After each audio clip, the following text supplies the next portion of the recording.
북한에 살았을 때 어린 시절이라고 얘기를 하면 네. 제일 먼저 딱 떠오르는 기억이 어떤 게 있어요? 고난의 인근. 어떤 왜냐면 종류의 고난? 뭐 제가 태어난 시기는 북한이 너무너무 가난한 시기였어가지고 그냥 제가 그렇게 막 힘든 집에서 태어나지 않았음에도 불구하고 많이 힘들었던 기억이 있는 것 같아요. 그리고 주변에서 많이 굶어 죽고 그다음에 뭐 그냥 매일 슬픈 일들이 생기는 그렇게 힘든 시기? 그럼 학교나 그 학원에 갔을 때 한국식의 학원이 아니라 이제 다른 종류의 학원이지만 갔을 때의 그 기억 떠오르는 기억은 어떤 게 있나요? 아우 너무 많죠. 그냥 지금도 딱 기억에 처음으로 제 유튜브에도 제가 얘기를 했었는데 제가 어렸을 때는 그 초콜릿이라는 게 엄청 막 스페셜하고 신세계고 한 번 구경하면 그리고 이렇게 소리만 들어도 와 막 이랬었거든요. 이렇게 발크는 소리.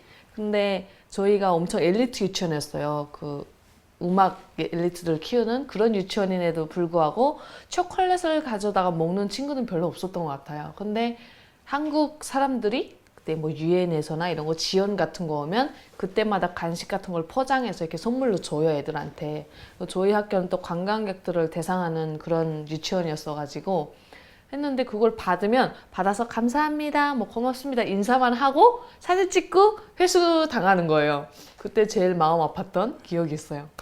그럼 그 회사하면 보혜원들이나 선생님들끼리 막 자기네 나눠서 집에 가져가던 모습을 또 우리가 보고 있는 거예요. 그때 그 어린 마음의 상처가 엄청났었죠. 제일 첫 번째 기억이 먹는 기억이었고 아니 그때 간식을 막 마음껏 먹지 못했던 게 너무 마음이 아팠던 그 나의 어린 이해해요. 시절. 물론 뭐 저희 거기 평양이란 특성상 막 굶어 죽는 사람들이 지방에 비해서 많이 적었고 하루 세끼 밥을 그래도 먹을 수 있는 집안의 자식들이었음에도 불구하고 간식에 대한 한이 있었죠. 그래서 저는 그때 꿈이 크면 그 간식을 만드는 공장 회장님이 되는 거였어요. 시커 먹어보고 싶어서. 지금은 그 꿈을 이룰 수 있어요. 지금 다이어트 하기 바쁘죠. 네. 그러면 그 어렸을 때 그럼 그 학원에서 음악 학원에서 하루가 시작은 어떻게 돼서 어떻게 쭉 흘러가나요? 너무 힘들었죠. 그때 8시에 출근을 해서 거의 밤 9시 그렇게 컴컴해질 때까지 하루 종일 악기를 그냥 근데 뭐 저는 그때 가야금을 전공을 했었는데요. 뭐 가야금만 하는 건 아니고 뭐 완벽하게 기억이 나지는 않지만 어렸을 때니까 아침에 이렇게 총음 연습, 그 피아노 좀 배우고 또 뭐 더미솔 하면 더미솔 맞추는 거 있잖아요. 귀로만 듣고 그런 연습하고 또 박자, 뭐 장고 이런 거 되게 다양하게 배울 수가 있어요 유치원에서. 그리고 오후에는 자기의 전공 가야금만 계속 죽어라 하는 거죠. 그걸 유치원 때부터? 네, 유치원 때 그렇게 스파르타 교육을 받았죠. 그걸 유치원 때부터 언제까지 했죠? 원래 저희 유치원이 음악대학을 가기 위한 코스거든요. 그래서 음악대학 저기반을 초등학교 1학년 때 갈 수가 있어요. 근데 저는 뭐 그때 가정사도 좀 있었고 다양해서 뭐 초등학교 때 공부하는 학교에 들어갔다가 또 운동선수의 길로 들어서게 되다 보니까 초등학교 전까지 했죠. 초등학교 3학년까지 했다. 초등학교부터 고등중학교 졸업할 때까지는 그냥 일반 학교였나요? 아니요. 저는 선수 생활을 8살 때 시작을 했기 때문에 그때부터는 스포츠 선수들끼리 이렇게 모여서 공부하는 그런 학교에 간 거죠. 그럼 그 학교에서의 하루 일과는 어땠어요? 저희는 뭐 공부를 거의 안 했고요. 이런 얘기하면 안 되는데. 근데 아무튼 뭐 학교 가는 게 되게 재밌었어요. 공부하러 가는 게 아니고 저희 반에 한 70명 정도가 있었는데 뭐 마라톤, 피겨, 축구 해서 모든 스포츠를 전공하는 친구들이 선수들이죠. 선수들이 모여서 학교를 다녔기 때문에 그냥 뭐 선생님 들어오면 선생님이랑 장난치고 놀다가 가고 그리고 또 학교도 잘 안 보냈어요. 코치님들이 훈련시킨다고. 그래서 그냥 뭐 훈련을 많이 했어요. 공부보다는. 그럼 그때는 그러니까 유치원 때는 밤 9시까지? 예. 그리고 나서 집에 가서 또 연습을 했지요. 집에 가면 저는 또 부모님들이 음악을 하시다 보니까 집에 가면 선생님들이 또 계세요. 그래서 집에서 또 하고 왜냐면 집에 가면 공부를 시켰다 아빠가. 음악 유치원이다 보니까 음악 공부를 많이 하고 이렇게 한글 배우기 이런 거 못하니까 집에서는 아빠가 그런 공부 시켰던 것 같아요. 산수 이런 거. 그걸 밤 몇 시까지 시켰어요? 1시까지 시켰던 것 같아요. 네. 네. 밤 1시까지. 힘들었던 기억밖에 없어요. 그리고 이제 체육을 하게 됐을 때는 그때부터 아, 어떻게 그때도 됐어요? 뭐, 운동할 때 기본 루틴은 일단 새벽 6시에 기상을 해야 되고요. 그다음에 저기 운동을 7시 반, 8시 뭐 그때까지 해야 돼요. 그다음에 1시간 동안 밥 먹고 샤워하고 운동복 갈아입고 9시에는 상악이라는 걸 해요. 근데 그 상악은 뭐 위대한 여자 김정일 장모님을 위해서 우리가 오늘도 충성의 구슬땀 흘리자 흘리자 흘리자 하고 이렇게 투쟁하는 것 같이 있잖아요. 이렇게 맹세 다지고 그다음에 좀 팀의 주장이 나와서 여러분 뭐 오늘도 파이팅 합시다 하는 것 같이 오늘도 뭐 구호를 막 외치는 거예요. 그리고 코치가 나와서 오늘 훈련 뭘뭘뭘 할 예정이다. 그렇게 시작을 해서 뭐 오전에 학교 갈 때도 있고 안 가면 또 오전 훈련하고 그다음에 점심 먹고 좀 쉬었다가 한 3시?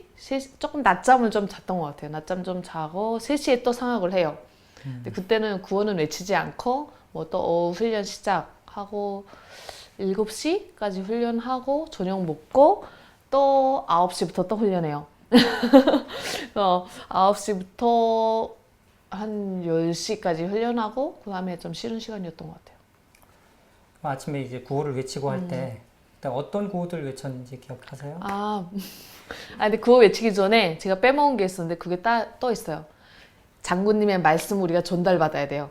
그 뭐 선수들의 본분은 첫째도 둘째도 훈련을 잘하는 것입니다. 뭐 이런 말이 있어요. 그걸 또 들으면서 감동을 받아야 되는 거죠. 그리고 우리는 용감을 얻어야 되는 거예요.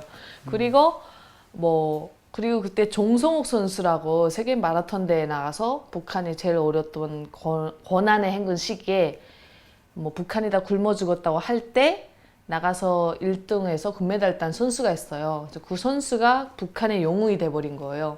그래서 매일 구호를 외칠 때 종성욱 선수처럼 장군님께 금메달로 충성하는 선수가 되자 되자 되자 이랬어. 그 구호를 외칠 때 그 진심에서 우러나서 했나요? 아니 그 당시엔 그랬죠. 그리고 또 있다. 네. 자기 전에 무조건 손실일지를 써야 돼요. 9시에 밥 먹고 한 8시, 9시까지 좀 쉬는 시간에 그 손실지를 써야 되는데 그게 종성욱 선수와 나였어요. 그럼 종성욱 선수처럼 우리가 오늘 훈련을 했는가 이런 내 생활총화처럼 자기 비판을 하는 거예요. 회개하는 시간. 그게 필수예요. 매일.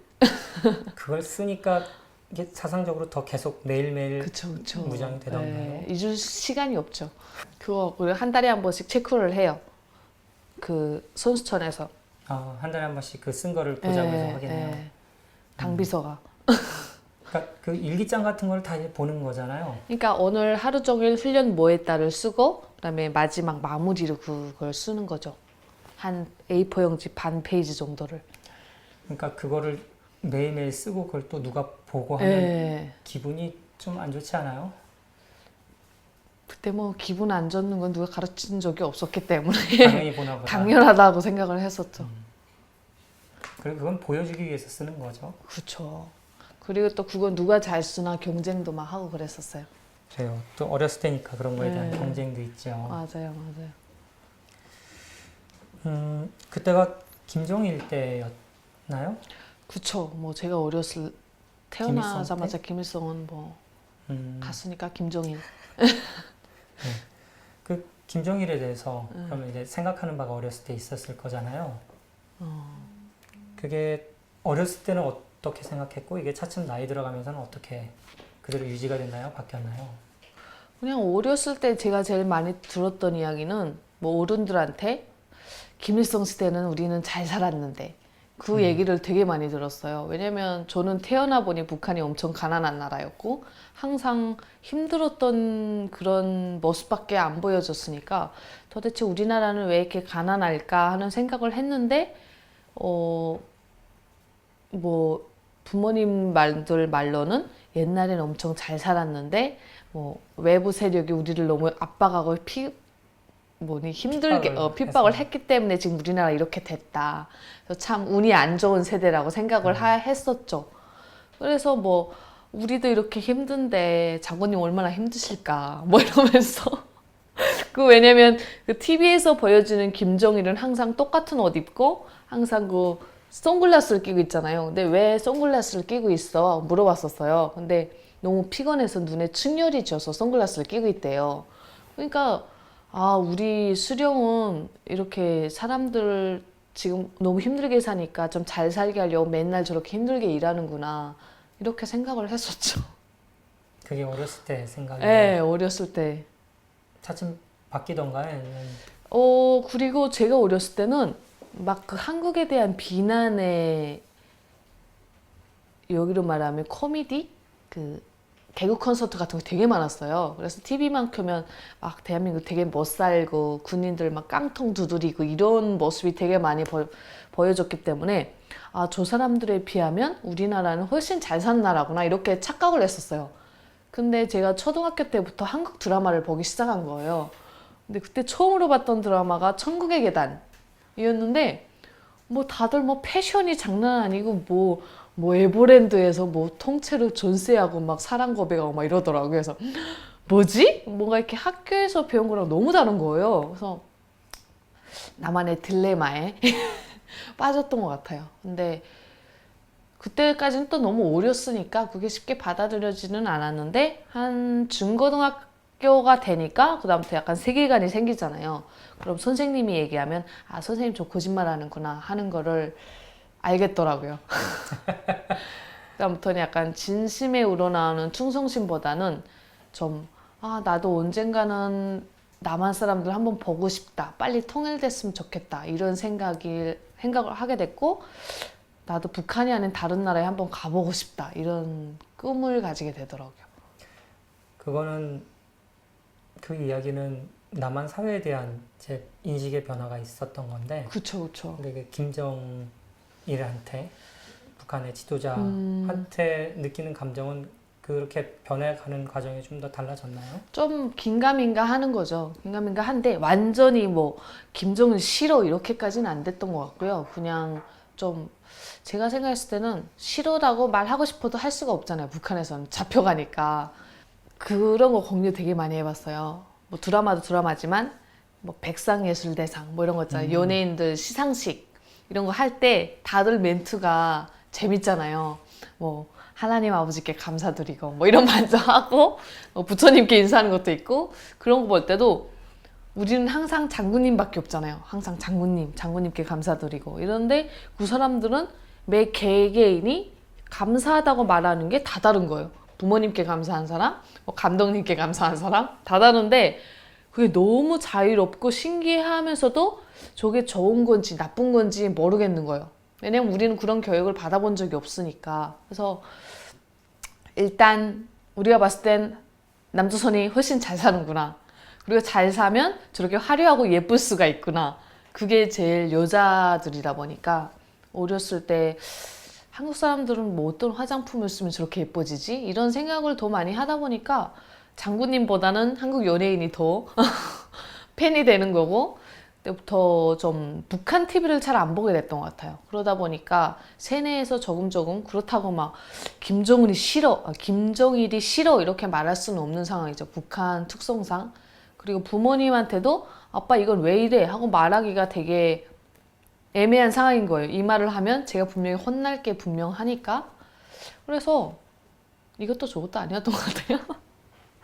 뭐 김정일이 싫었다 하고 말하기도 애매하고 근데 그냥 어느 순간부터 성인이 된 다음부터는 좀 원망이 생겼던 것 같아요. 왜 우리나라는 이렇게 가난할까? 왜 우리나라는 할 수 없는 게 많을까? 네. 이렇게 원망이 생기고 궁금함이 생겨도 바깥으로 얘기는 못 하잖아요. 전혀 못 해요. 정말 친한 친구들끼리 이렇게 몰래 동아리처럼 집에 모여서 우리끼리 쏙닥쏙닥 하고 부모님한테도 얘기 안 하고 그랬었죠.